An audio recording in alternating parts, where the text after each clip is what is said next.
Welcome to Why Is This Good, a podcast by the Naples Writers Workshop. I'm Kristine, and I'm here with John. Hey, John. Hello. All right, this week it's my turn, and I picked a story by Cormac McCarthy. It's a short story, which I believe it was his first ever published story. A young Cormac McCarthy. Yes. A different name. Exactly. I'll go into that after I kind of read this section, but it's called Wake for Susan by Cormac McCarthy, and I'm going to read a short section. It's a short story overall. Sometimes everyone would go to bed and leave the two of them alone for a little while before the boy had to depart. On these occasions, the boy was even more flustered than when the family was in the room. He would say, "Well, Susan, I guess I better be getting along." And she would say, "Oh, don't go just yet. It's not so late." And he would say, "Well, I'll have to be leaving pretty soon," and look darkly at her until she lowered her head with an embarrassed smile, and then he would reach over a little awkwardly and kiss her on the cheek. She would look up just a little, and he would hold her shoulders and kiss her on the mouth. Nothing was ever so soft and warm and sweet-scented. He would hold her for a while, not speaking, but his breath catching a little in his throat, distrusting his voice altogether. After a while, she would look up at him rather boldly, he thought, and ask him, would she see him tomorrow, or would he be at Arwood Saturday night, or what? And he would answer as best he could, kiss her on the cheek, and say he'd better be going, and rise stiffly and stand there stoically, or maybe even stretch, and then cross the room, feeling awkward, and get his coat. At the door, her kiss would be full of meaning, and he would tumble out into the sharp night air and run most of the way home. The stars promised they would be back again tomorrow night. Really short. So, like I said, I search for stories, well, like I was telling John, at the very last minute for podcasts. And so I was thinking to myself, I'm going to just see if there's a short story by like a very popular author that we all know. And by we all know, I mean me.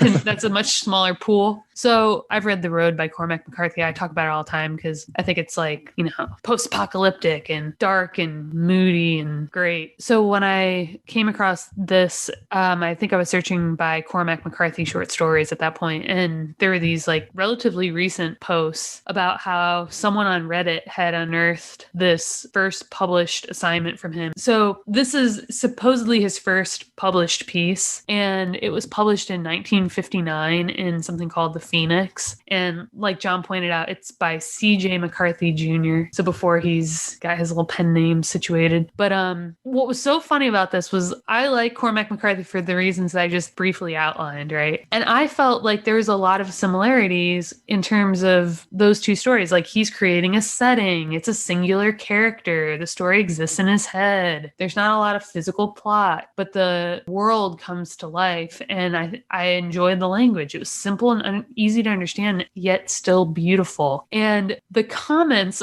on this Reddit stuff, and even the link that I sent you were like, oh, wow, it's so nice to know that we all start somewhere. And he's learned a lot. And then this was the best dig. It said, this reads like a lot of the stories I read in lit mags. And I was like, you mean published short fiction? Yeah, it does. Like, that's not an insult. If you think it's an insult to have been published, like, let's talk about who published him, sure. But we're talking about a guy that went on to have a successful writing career. I don't think that this is shit, right? I think if anything, this is early work that he, may or may not be proud of still. He might have surpassed this, but this is not kindergartners trying to spell, okay? He got better, sure, but this is not shit. He didn't start from shit. We're not seeing a crap story. So I was so riled up when I was reading these comments because I was like, I'm desperate to see what these people write, Yeah, I'm like, how many of you have been published? Show me your freaking novel. And then we can talk about how much Cormac McCarthy has learned about his craft for which he is known worldwide. Okay. God, I'm about to swear. We do have an explicit content warning for this podcast. Oh, thanks, iTunes. So back to my point. I read this as an interesting sort of discovery. I think it's cool to read stuff that,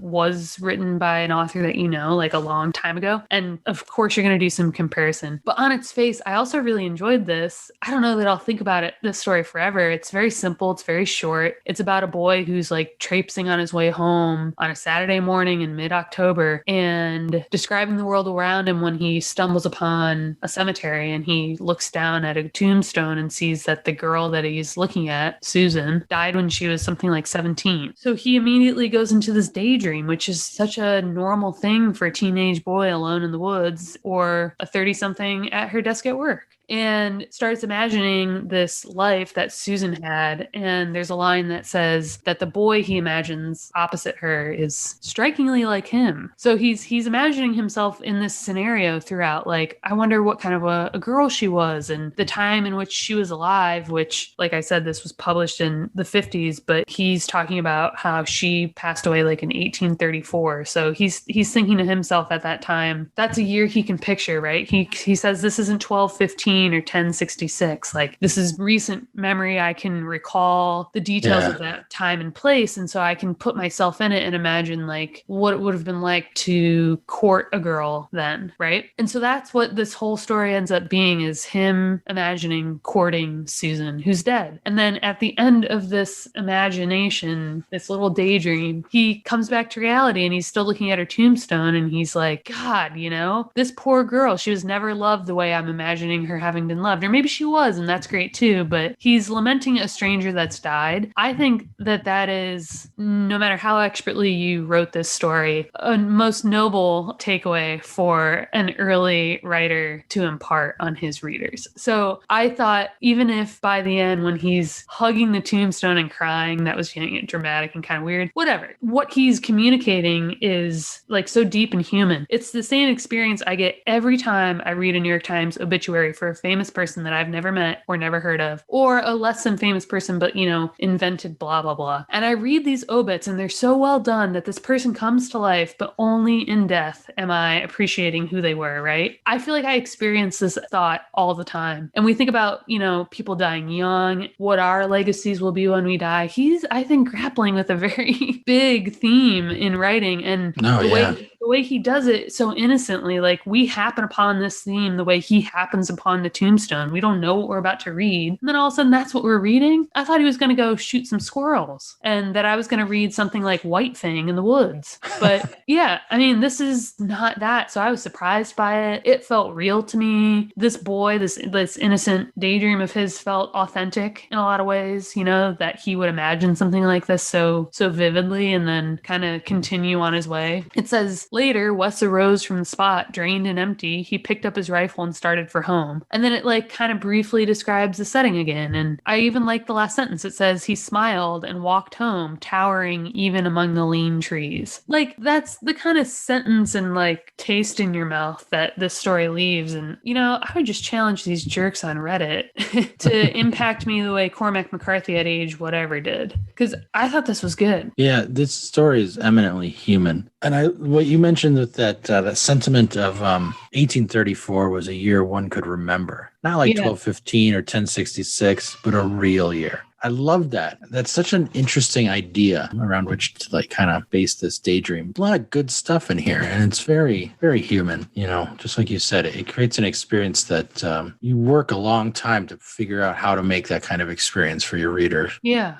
Maybe they're describing it as juvenile, like with the idea that it's a daydream, you know, or that it's shorter, that it is about a teen boy. I don't know. But this felt like a good premise for all that. The story is that you daydream about people you don't know at all, and then you come to know them or appreciate them as other humans, right? It's the same way like you see someone in the line at the grocery store and you think about who they might be. Yeah. That's a great exercise as a human being. It's a great exercise as a writer too, is just to go out and people watch and tell their stories to yourself, because you pick up on little cues of like, who is that person based on how they walk, how they glance in their purse every couple of steps, how they clutch their purse against their body or big open strides. You know, you can learn so much about people just by watching them and then tell the story about them. And then in practicing doing that, you're noticing those significant details that tells the story that you can then put into your fiction. Right. And Wes in this story does all of that just with a grave marker. I mean, he even has to like envision what she might look like. So he's not observing, but he's putting his mind to work with what's in front of him. My dogs are about to bark. You know when you can like feel something? That's right. I can't predict when my cats will meow. So what were we talking about? Just this story was really good, and these people on Reddit were crazy for disliking it. Yeah, crazy for thinking that it wasn't good just because it was an early work. I thought there was so much to appreciate about this. let me read part of the beginning here for the setting, because that was what, like I said, when I skim a story that I'm, looking for a podcast story, I tell myself, if I find myself like still wanting to read, but I don't have time to read it all right then, I just send it to John. And so this was one of the ones where I was like, oh yeah, this will be good. And it was because of this beginning, which had nothing to do with the middle, but I was enjoying what was happening. I was interested to continue reading. So I'm going to read the second full paragraph here. It says, Wes picked up his rifle and started slowly for home. He still had the yard to mow. A well-worn path led through the cool shade of second-growth hardwoods, oaks, and hickories. The damp leaf-carpeted woodland floor was punctured haphazardly with moss-padded gray limestone. The path led past the remnants of an abandoned quarry. Wes paused to chuck a rock into the green, algae-covered water of the quarry hole. Then he turned off onto the railroad track. It was longer home this way and harder walking among the rotting ties and lecherous honeysuckle. The sagging rails were brown and rusty with disuse. Wes walked along them, placing one foot carefully in front of the other, falling off every few steps. He followed the path of the old rail bed until it turned east across brown harvested fields. Then he turned into the woods again. I can picture all of this, and I'm learning so much about Wes because he's the kind of guy that alone in the woods, nowhere to really be too soon, he's got the lawn to mow, is enjoying getting there. And the way he's like walking along the railroad and falling off and getting back on, like that's something that like little kids do, right? He seems to be interacting with his world in a way that is young in the sense that he's still in awe of the world, right? He's not rushing through the woods to go home and mow the lawn. He's enjoying this walk. So I liked that whole setup, and I felt like that was like a strong scene. And like the road, the only Cormac McCarthy I'm comparing this to, there's like dialogue, but not a shit ton of it. And so you're just kind of interpreting what characters are thinking and understanding by like how they're interacting with what's around them, right? And almost all of their thoughts come from things that they're seeing. And so I like that this character is, I learned something in that paragraph. The paragraph was not Wes walked home through the woods.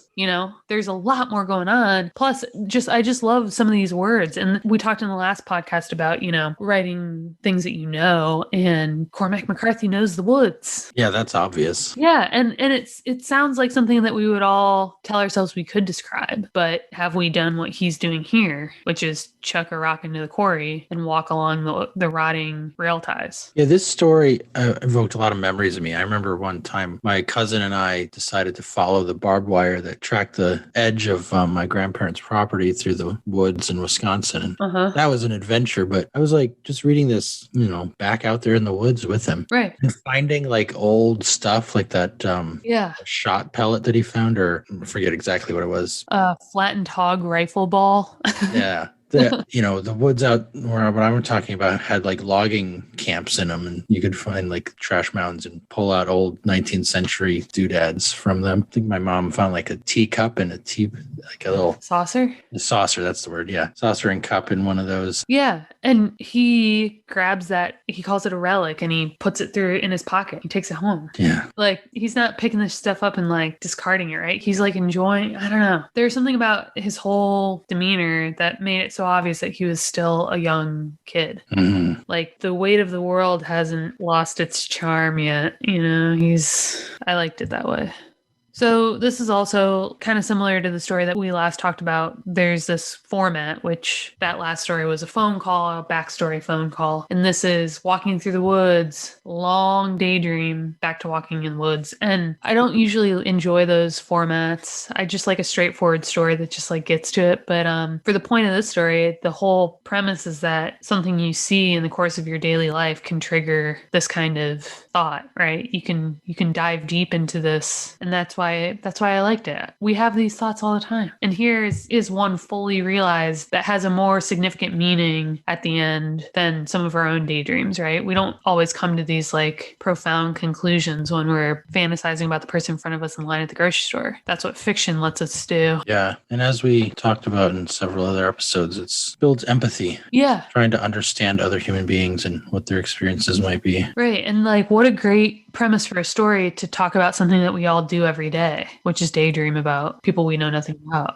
So maybe that's a good takeaway to jump ahead. Like, think about something we all do all the time. And now, what would fiction lend itself? What would fiction lend to that experience, that common experience? Like, what could you force yourself to pull out and interpret and reveal to a reader that thinks that they understand that whole concept? One thing I should mention about this story is it's interesting what happens here because this is told from Wes's point of view. Right. He's walking through the woods, and then he has these daydreams. And the main one centers around Susan, who's the girl who died 100 plus years before. And he's imagining what she's going through. But then there's also these other little moments, like the year was 1834, and a very fine year it was. It was fall, and that is a good time of year. In a rocky woodland glen, a minor tragedy occurred. And then he goes through this story of a fox that's chasing a chipmunk and then winds up trying to dig the chipmunk out of some rocks, can't reach it, slaughters the chipmunk and like kills it, but then,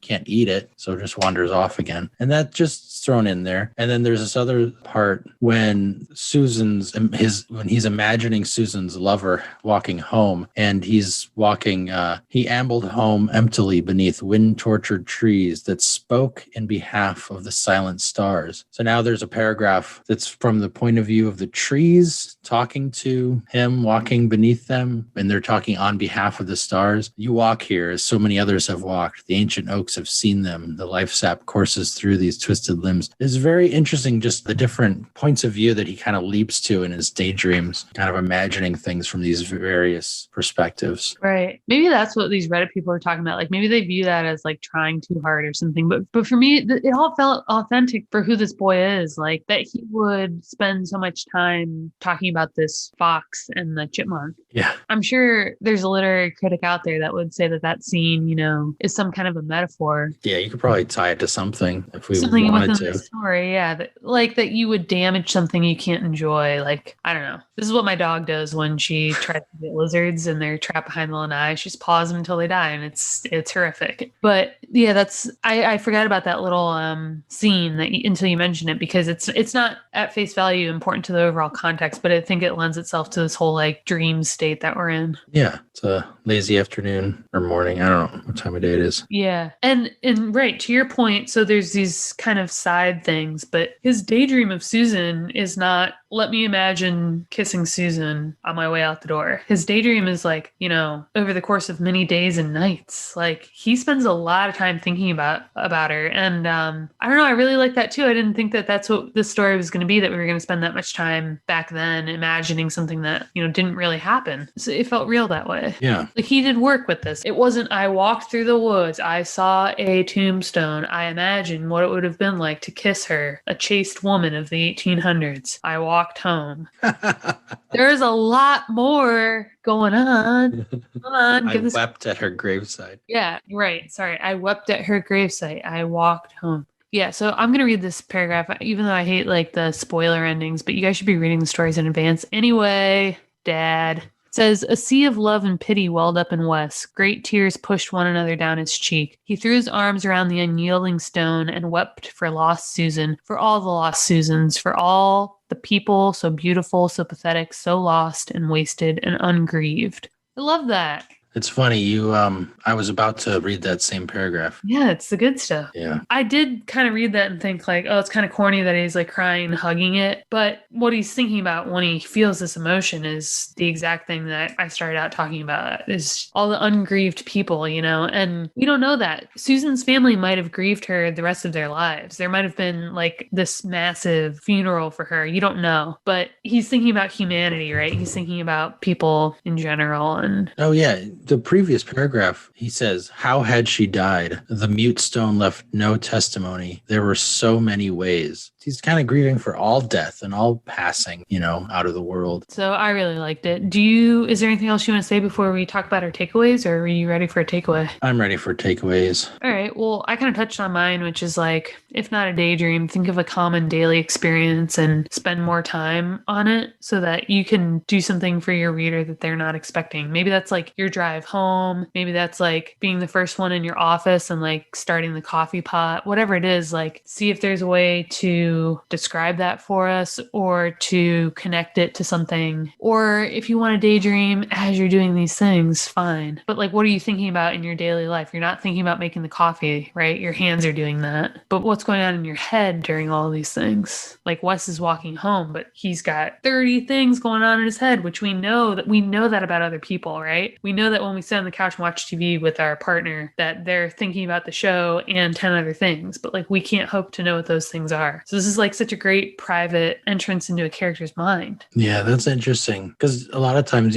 we even interrupt ourselves thinking about something and they can't remember what it was. Yeah. My brain's going like a mile a minute. And I think this story does a good job of kind of slowing that down and we get to know Wes. Yeah. What is your takeaway, John? My takeaway is entirely personal for me. But if I want to try to think about this story as a way to approach the craft of fiction, this hit in a lot of good spots for me that I am personally interested in. Just the idea of time, of history. When he found that little pellet on the ground and picked it up. Yeah. I mean, that's like, it wasn't literally tailor-made for me, but that's the kind of moment that I attach to because I find that kind of stuff just endlessly interesting. Just the idea of people having been in this place before and the remnants of old lives that you'll never understand and never see. And so I like thinking about those things of, think of a place and how many people have passed through it and what kind of history that place has had for the people, for what has gone before in that area. Even a desolate, like an area of that's relatively uninhabited. You don't necessarily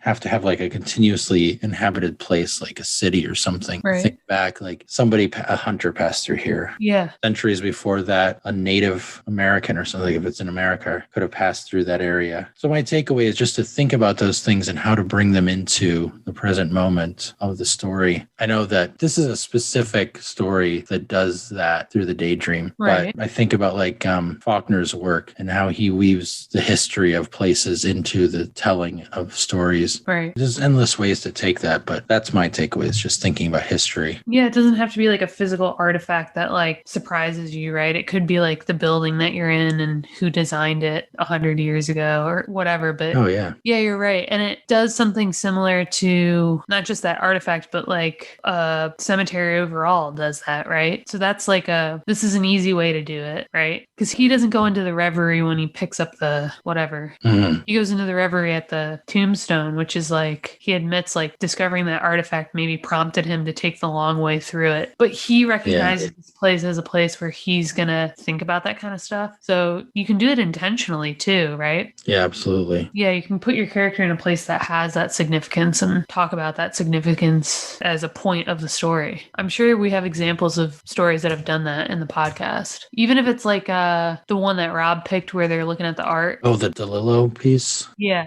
We spent a lot of time on that piece, like reflecting on the time and place depicted in those photographs that are at the museum. Yeah. And a museum is like a cemetery in that sense, right? You go to encounter these things that you know are going to make you think about the people and places they're from. There's got to be 10 other examples of that. Like you could do a really good story about like an American college girl who studies abroad in Italy and, isn't appreciating what's around her, but the reader's picking up on it. There's all kinds of ways. Yeah. There's a lot of history in the world. Yeah. A lot of people. And it can be recent history too. Like I just looked at this Garfield stuff that I have on my desk. Like I start buying vintage Garfield stuff. I need to stop buying it. I joined this Facebook group to sell it and then I start buying other stuff. So I have a problem. Don't tell the podcast that. You can use this as a vehicle for acquiring more Garfield. I know. So anyway, I look at this stupid little ceramic thing on my desk and I do think about like, who was the collector that had it and kept it and why did they get rid of it?